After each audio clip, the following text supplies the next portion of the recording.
Welcome to Puerto Rico English News, the only English-speaking broadcast of local Puerto Rican news and entertainment. Please subscribe. Keep us alive.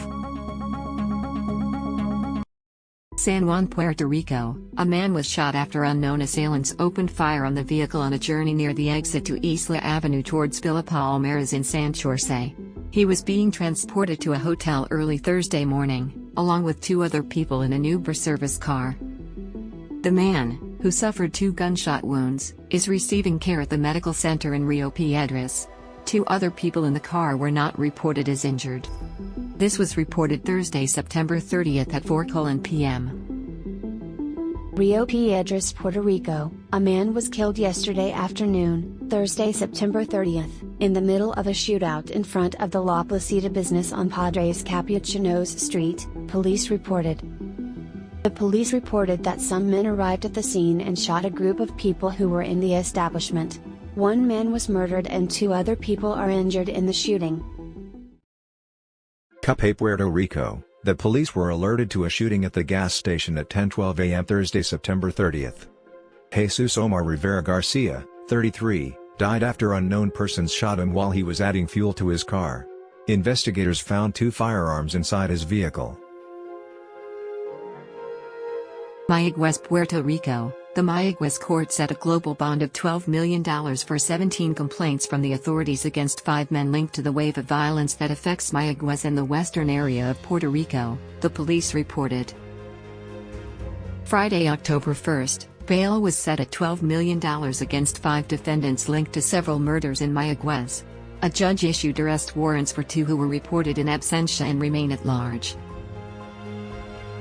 Sabana Grande, Puerto Rico, a fatal pedestrian accident was reported this Friday morning, October 1st, next to the Angel Mercado Vega Coliseum in Sabana Grande. The victim was transported to Pavia Hospital, where he died as a result of his injuries. The driver was reported as a drunk driver by police. Also in Mayagüez, Puerto Rico, Orville Ruiz-Agron pleaded guilty to the crimes of carjacking, kidnapping of a minor and damages for events that occurred on April 1. Ruiz-Agron, 48, was charged with forcing open a vehicle on Capistani Street and taking it away with a child under 10 years old on board. He later abandoned the vehicle in a shopping center in Aguadilla. Judge Maria Negron Garcia sentenced him to 35 years in prison.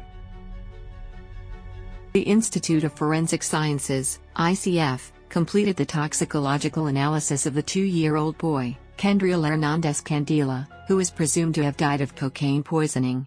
The child was admitted to the hospital Thursday, September 23rd and remained on life support until Friday, October 1st. The Institute of Forensic Sciences concluded with the analysis of the toxicological tests in the case of the minor Kendriel Hernandez Candela. The autopsy was carried out last Tuesday by the forensic pathologist, Rosa Rodriguez. Director Maria Condi said she will meet with prosecutors to discuss the findings. The Metro Area Division of the Police Drug Bureau seized 83 kilos of cocaine, multiple weapons and ammunition, as well as thousands of dollars in cash during a raid on Gilberto Monroig Street in Barrio Obrero, in Santurce. According to the news report, the bust took place in the afternoon October 1st, and also resulted in the arrest of a man and a woman. Those arrested were identified as Sergio Ramirez Payano, 33, and Dariana Tabares Encarnacion, 26. Bayamon, Puerto Rico, Friday, October 1st, a police pursuit car chase began at the De Diego Expressway, PR 22, behind the store, Rooms to Go, heading from San Juan to Bayamon, police reported. During a routine traffic stop, the car did not stop and the flight began, dangerously changing between lanes until it collided with 2 cars at kilometer 11.1. Immediately afterwards, the subject got out with a firearm, crossed the lanes on foot. The vehicle was seized and we already have his identity. Now we will be consulting with the prosecution for the possible filing of charges, stated Assistant Director of the Highway Patrol, Evis Zeno. The federal court in San Juan ordered the government of Puerto Rico to answer arguments in a lawsuit for discrimination in its services to the deaf community. This rose from an order from Federal Judge J. Garcia Gregory, which established that the government has until October 4 to present its defense against the claims. The lawsuit requests a permanent injunction for the elimination of discrimination, for not having effective communication in the 3 branches of government for the deaf community of the island. It also asks for a permanent injunction so that there is effective communication for the deaf in emergency services through the Puerto Rico Police, the Fire Department and the 911 emergency system.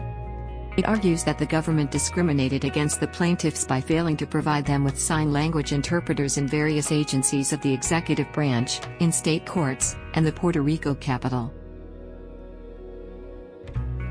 Federal Judge Raul Arias Marshwak ordered the Department of the Family to remedy a series of flaws in the process established by the agency to remove the son of an American couple in Puerto Rico. The couple Chinyera Suji and Ralph Bay, who have lived in Puerto Rico since 2019, sued the Department of the Family last November to return their son, who was almost 4 months old when he was removed in March 2020 because he was allegedly underweight. The couple has denounced discriminatory treatment against them, in violation of their constitutional rights, while the minor has been separated for a year and a half. The federal order states, the court finds that the plaintiffs have demonstrated a probability of success on the merits of the allegations of violations of due process and equal protection clauses of the 14th Amendment. The federal prosecutor's office reported today, Friday, that it has not yet decided whether it will seek the death penalty against boxer Felix Verdejo, accused of the murder of Keishla Rodriguez Ortiz. During a hearing this morning before federal judge Pedro Delgado, prosecutor Jonathan Gottfried indicated that the petition is still pending before the Secretary of Justice of the United States. Verdejo faces 4 federal criminal charges, while his co-defendant, Cadiz Martinez, faces 3. The case was assigned to federal judge Delgado, who issued a gag order to prevent public disclosure of any information that has not been released. A grand jury charged them with carjacking and kidnapping, which resulted in the death of 1 person. Both also face a charge for the death of an unborn baby.